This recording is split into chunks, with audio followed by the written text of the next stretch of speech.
Everyone, this is your boy Feltag here, and welcome back to another episode of the Blue Monday Manchester City podcast. And today we're going to be discussing the Manchester derby, the Middlesbrough game, and also season ticket prices, which have just been announced just in the last couple of hours. So to start things off, we'll talk about the Manchester derby, and unfortunately it was a rather drab footballing fixture. On last week's podcast, I predicted that we'd probably end up getting a draw in that game, just because I felt that United are so defensively strong throughout the majority of the season, despite them picking up injuries, and also because for them I felt like they perhaps needed the win more than us, which was strange considering how they actually performed on the night. So when it came to the game, we started off pretty brightly. I was fairly happy with the team selection. Again, Sterling seemed to have missed out again, but De Bruyne had been playing fairly well. But we started off very slowly. We hit the post very early on, and that was probably our best chance of the entire game. So you'd think when you hit the post in the 4th minute that yes, we're going to go on and do pretty well in this fixture. Unfortunately, it just wasn't really the case. And United had a pretty good opportunity themselves with Ander Herrera missing a pretty big sitter from a header. But apart from that, the first half was very, very dull. The footballing quality on the pitch was awful. I don't think City strung together about 5 passes the entire first half. And luckily it improved slightly in the second half, but it wasn't all too much better. We didn't have all too many opportunities. I thought Aguero up front was very lively, but his shots were rather erratic at times and just wasn't able to find the back of the net.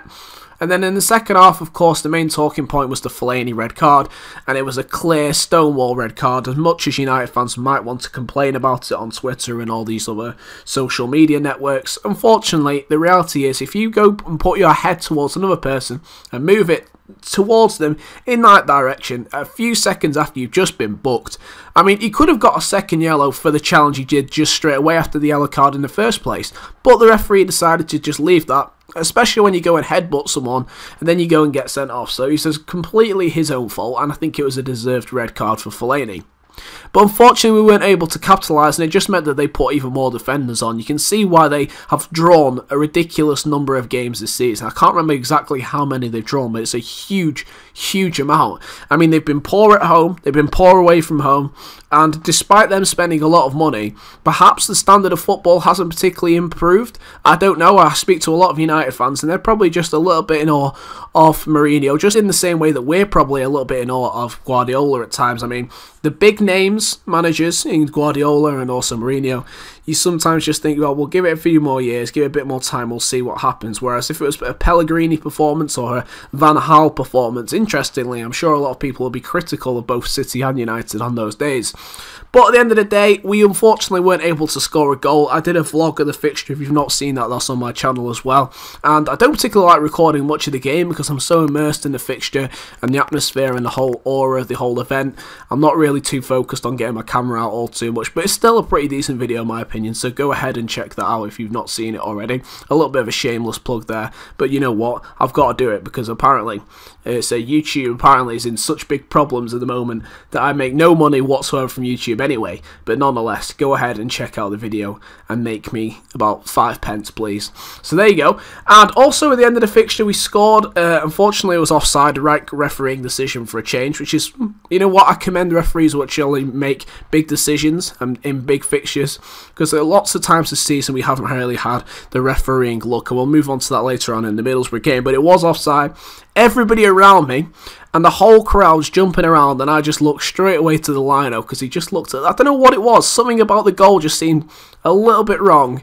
I looked straight to the lino, I didn't celebrate, whereas everyone around me is jumping up and down, and I just pointed and just went, look, the lino's got his flag up, and that was it. No goal. And unfortunately, we weren't able to get the breakthrough, despite us probably perhaps deserving to. Just an amount of pressure, and also, but we didn't really seem to put too much pressure on De Gea. He didn't have all too many saves to make, and it was an opportunity for Aguero towards the end, but he skied it out for a throw-in. And at the end of the day, it was a bit of a disappointing result, but a point probably benefited us more than it did them. That's in my personal opinion, just based on their running of games as well towards the end of the season in terms of Manchester United.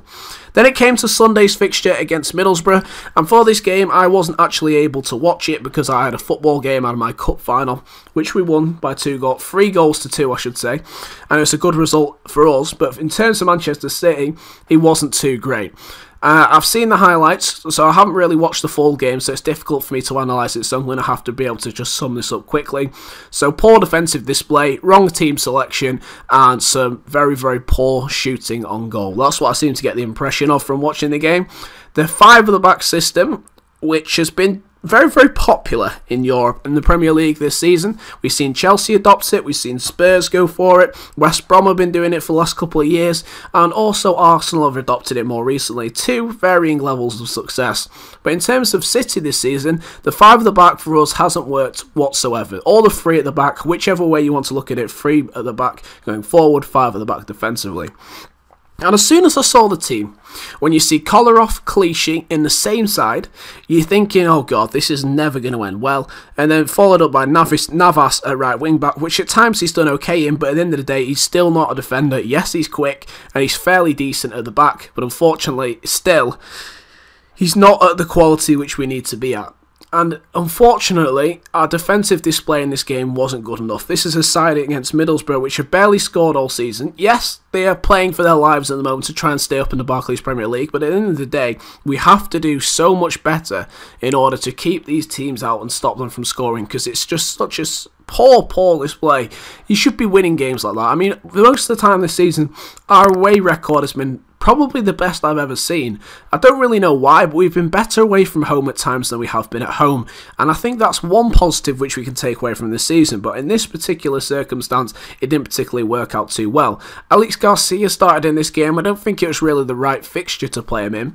I think a home game would probably suit his performance a lot better. Yes, he's going to have to learn a lot more from playing in games against Middlesbrough, where he's going to have to be scrapping and fighting against these tough opponents which he's going to have to face, but he didn't seem to do all too much in the game. He's a very sideways player, and I want to see him becoming a little bit more creative in his performances, but that can only be improved with game time, and whether or not that's going to happen, I don't know. But I don't really know why Guardiola took the decision to rest so many players. The one positive thing which he has done in that fixture was play both Aguero and Gabriel Jesus, which for me is a positive. I didn't really understand why Jesus wasn't given more time against United. I'm not really too sure why he didn't do that. It was a bit of a strange decision, especially considering we were chasing a goal and only gave him about 8 minutes, which he couldn't really make a particularly big impact except for scoring an offside goal. But his performance on the weekend was fairly poor apart from the goal which he scored. And it was just so typical of City that we let a former striker of ours score. It was Alvaro Negredo. He scuffed it into the top bins. But when you give so much time for a player to just find the top bins like we did, it's just really not surprising that he was able to do it. I don't really understand how, because the City players, especially at Company, must have played against him that many times. They should be able to work him out. I mean, most of the players at City have played with Negredo for that season where he was with us, so it's a bit frustrating that we weren't able to keep him out of the game. And then luckily we pulled one back in the second half thanks to a Leroy Sané dive. I think we can call it that. And I'm fairly critical of players which dive, and to be honest with you, I am in this circumstance as well. I'm not too happy when I see players diving. It's one thing in football which I don't want to see, because all City fans will moan about Rashford's dive, but I don't know how many people will be moaning about Leroy Sané's dive. And a lot of people have justified it, saying, well, we haven't had much refereeing luck this season, which I completely say is true. And it's nice to have a decision go towards us for once in our favour, but you still don't want to see diving, and I would like to see in the future retrospective action being added, especially against players who do make very, very obvious and deliberate dives. And Sané's was definitely trying to win the penalty just by the fact that he dived straight into Martin de Roon. But then again, we scored the penalty. Aguero, decent finish, once again another goal for him, and on top of that they go ahead and score straight away with some incredibly poor defending at the back. We had 4 or 5 opportunities to clear it. There were scuffs, there was people which were just getting the foot on it but weren't able to clear the ball out, and again it was just incredibly poor. And then at the end of the day, there is Callum Chambers, and all he had to do was just lift it over Caballero and goal. Very, very poor defensively, and if we do want to win the league, we've got to be so much tighter at the back. I mean, our fullbacks are good enough. I still don't think Otamendi's much cop either. I think Company's good, but the problem with him is, are we going to be able to guarantee that he's going to be fit for next season? Who knows? So I think we do need another centre-back. John Stones is still out. Silva's still out by the looks of things. Whether he's going to be ready and prepared for next weekend's fixture against Palace, I don't know. But we'll have to see about that. And then, towards the end of the game, 85th minute, there is a lovely ball from Sergio Aguero and a fantastic header from Gabriel Jesus, who just loops it into the far corner. He's not a particularly big man, but he seems to be winning headers, which is a nice surprise for City, because at the moment, we haven't really done that all season. It's kind of strange to see us winning headers, because we're not really a tall team. So it's a very nice thing to be able to see Gabriel Jesus getting another header. I think that's his 4th goal from 5 shots for City, which is a fairly remarkable statistic. I'm pretty happy with that, especially because he's such a young man and I think he's going to continually improve. I would like to see him and Aguero play perhaps a little more. I don't know in the future, we'll have to see.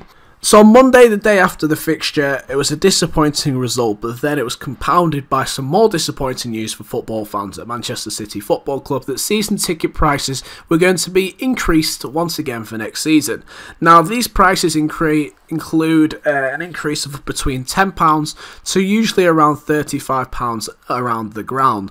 Now, a lot of people will be thinking, well, that seems like a fairly small amount of money, and really it is, but also, it's the principle behind the decision. Now, this year at home games, the football has hardly been exquisite. It's just been a lot of passing the ball side to side. Some very, very disappointing results. So I don't really understand from that perspective. It's not like we've won loads this season, so the demand is going to be incredibly huge. On top of that, in total, allegedly, the increase in prices is going to raise an extra £500,000 for the club. Now, if anybody can accept why that decision's been made, I have absolutely no idea, because at the end of the day, £500,000 is absolute peanuts to a football club, whereas an extra 35 quid is going to cost a lot of money to a lot of football fans. So a lot of people don't just pay for one season ticket, they pay for their kids, they pay for their wives, they pay for their fathers, their grandfathers, whatever. People pay a lot of money because usually most people don't go to the game by themselves. And at the end of the day, for families, football is increasingly getting more expensive. £500,000 to Manchester City is a tiny amount of money. At the end of the day, that could pay perhaps for Yaya Toure and maybe one other player's wages for 1 week. Whereas for a football fan, an extra 35 quid is a lot of money at the end of the day. And considering we're meant to be one of the richest football clubs in the world, I personally just cannot understand the decision made.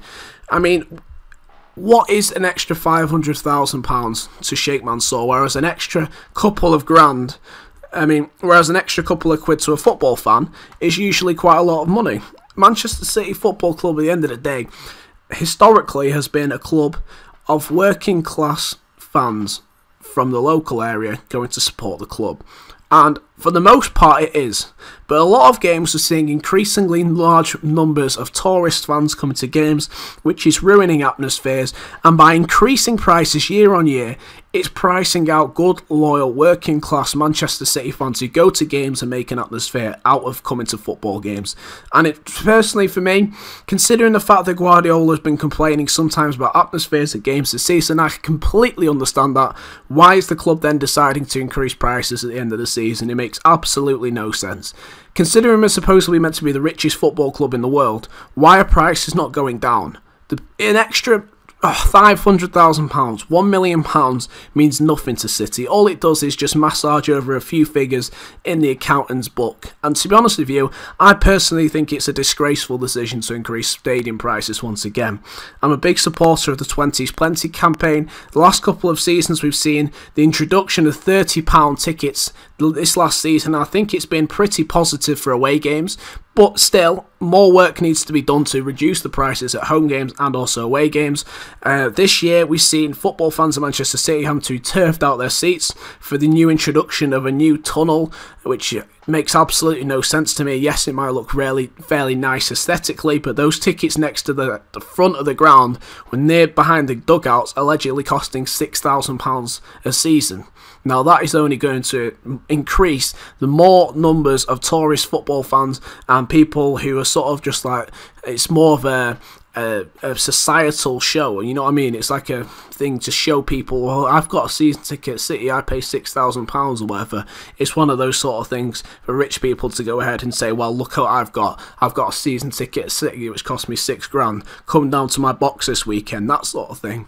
But again, where I sit in the ground is where the family stand is now. But when I first moved to the ground, it's where we were moved to from the old stadium at Main Road.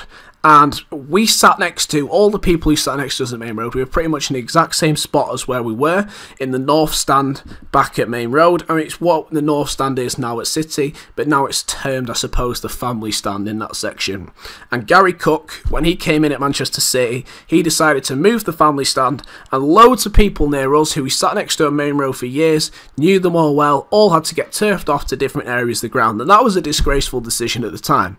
And now, where I have to sit is full of people who don't sing, create no atmosphere at games. At the derby the other day, the rest of the atmosphere around the lot of the ground was very, very good, but where I sit, it was fairly awful. People turn around and look at you when you start singing songs. This is a football game, for Christ's sakes. You're supposed to sing songs. You're allowed to swear. It's one of the places where as a kid you could get away with swearing. And honestly, I turn around and people are looking at you as if you're some sort of deranged idiot when you're singing at a football ground. It's a disgrace at times what's happening at football clubs, especially at Manchester City, where money has seemed to have got to a lot of fans' heads, and where they no longer create atmospheres at football grounds, and I think it's pretty awful, considering the fact that we've got a stadium now which holds 54,000 fans, and yet the atmosphere is worse than what Main Road, which was a lot less in terms of the number of fans who went to games. So at the end of the day, I'm pretty disappointed with the season tickets going up in price, when in reality they should be going down, because it's just at the end of the day, football fans have been priced out of football games once again.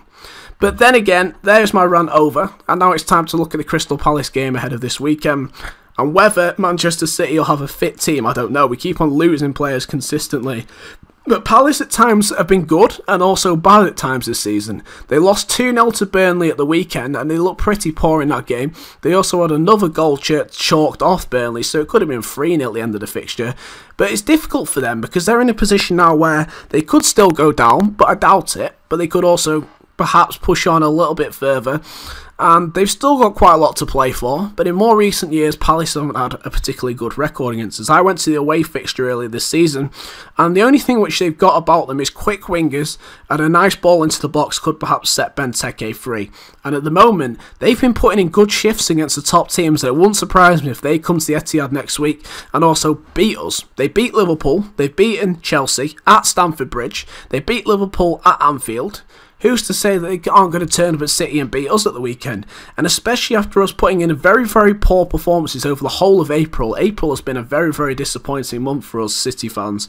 And at the end of the day, they're a threat. And I don't think we're much cop in the air. And whether Stones is going to be back, whether Silva's going to be back, whether Aguero's going to be back, I don't know. What about Bakary Sagna? I don't really know if he's fit enough to play or not.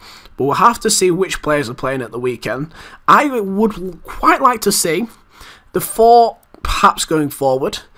Maybe not in the same shape as we did the other day. I'd like to see Aguero and Jesus playing, because I think it would be nice to see what those two are like together, because I think Aguero at times is better playing off another striker.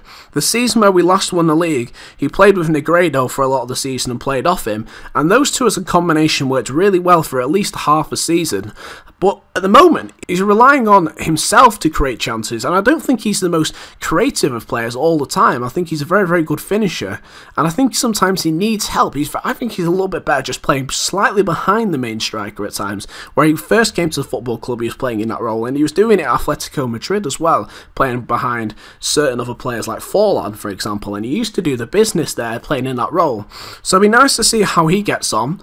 I don't really know if Yaya Toure is going to be fit for this game as well. We've got a number of injury issues. It's a 12:30 kick-off on the Saturday, so we'll have to see how we get on that fixture. Hopefully we've got enough quality to beat them. We've beaten them twice so far this season, and hopefully we have enough quality to beat them again. But I'm saying, once again, don't take them too lightly, because I'm sure they'll put in a decent shift against us. But there you go. If you've enjoyed this episode, please let me know down in the comments section down below. I would like to hear your reaction to season ticket prices being once again increased, and your frustration perhaps, or lack of frustration at it.